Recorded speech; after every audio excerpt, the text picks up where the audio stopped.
सभी को नमस्ते। आज की कहानी है आकाश दीप। इसके लेखक हैं जयशंकर प्रसाद।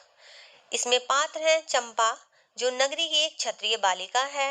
बुधगुप्त, एक युवा जलदस्यु है। मणिभद्र, पोताध्यक्ष, जो चंपा का हरण करना चाहता है। नायक, जो पोत का नायक है। जया, एक आदिवासी सांवली युवती, जो चंपा की दासी है। चंपा और बुद्धगुप्त की प्रथम भेंट इस तरह से होती है कि दो बंदी आपस में बात कर रहे होते हैं कि तू मेरे बंधनों को खोल दे और फिर मैं तेरे बंधनों को खोल दूंगा। दोनों आपस में एक दूसरे के बंधनों को खोलने में सफल हो जाता है। इसी हर्षोल्लास में दोनों एक दूसरे को गले लगाते हैं। तभी एक बंदी दूसरे से कहता है कि तुम तो स्त्री हो। स्त्री झट से अपने आप को हटाती है, अलग करती है और कहती है, क्या मैं स्त्री नहीं हो सकती? क्या स्त्री होना गलत है? तो दूसरा बंदी कहता है, नहीं, मैं ये नहीं कह रहा हूँ।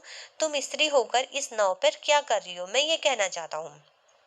फिर वह जो स्त्री होती है वह होती है चंपा, और जो दूसरा होता है वो होता है बुधगुप्त। चंपा कहती है, मुझे मणिभद्र ने हरण कर लिया था, इसी कारण मुझे बंदी बना ली गई और मैं यहाँ पर हूँ। फिर बुधगुप्त उससे कहते हैं, तुम यहाँ कब से आई हो? चंपा फिर विस्तार से बताती है, मेरे पिता मणिभद्र के प्रहरी थे और यहीं पर रहकर काम करते थे। मेरे पिता ने यहाँ पर जल समाधि ले ली थी और उनकी समाधि के बाद से मैं यहीं पे रहती हूँ। मैं 8 बरस से यहाँ रह रही हूँ। मणिभद्र मुझे अपनी पाप वासना का शिकार बनाना चाहता था, इसलिए उसने मुझे अपना बंदी बना लिया है। बुधगुप्त से बातचीत के बाद पता चलता है वह नाव का लुटेरा है। तभी वहां पर नायक आ जाता है। नायक बुधगुप्त से कहते हैं, तुम्हारे बंधनों को किसने खोला? बुधगुप्त बताता है, चंपा ने। बुधगुप्त और नायक दोनों एक दूसरे को युद्ध के लिए ललकारते हैं। दोनों में युद्ध होता है। युद्ध में बुधगुप्त जीत जाता है। तभी नायक कहता है, मैं तुम्हें किसी परेशानी में नहीं डालूंगा। तुम मुझे मारो मत।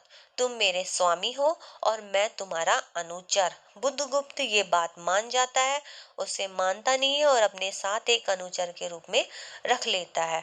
फिर कहानी आगे बढ़ती है।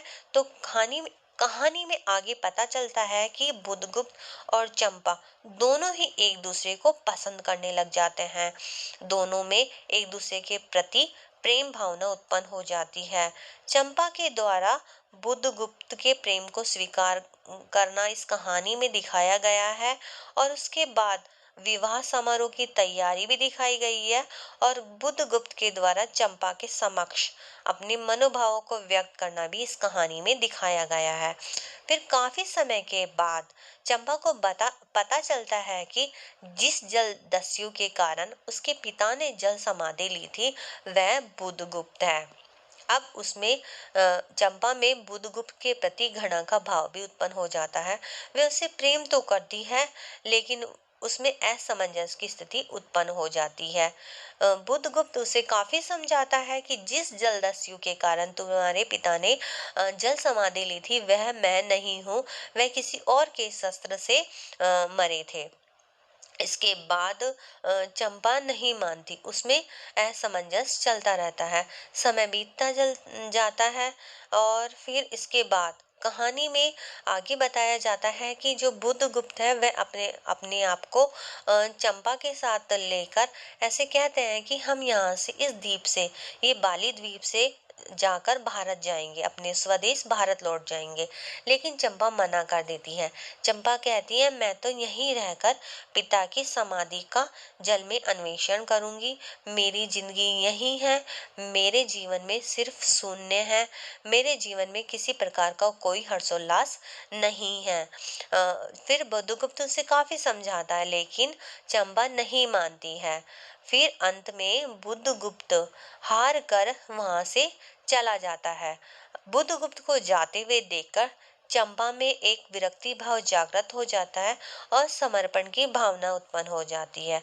चंपा आजीवन उस दीप स्तंभ में आलोक जलाती रहती है। एक दिन काल के कठोर हाथों ने उसे भी अपनी चंचलता में गिरा दिया। ये कहानी यहीं समाप्त होती है। धन्यवाद।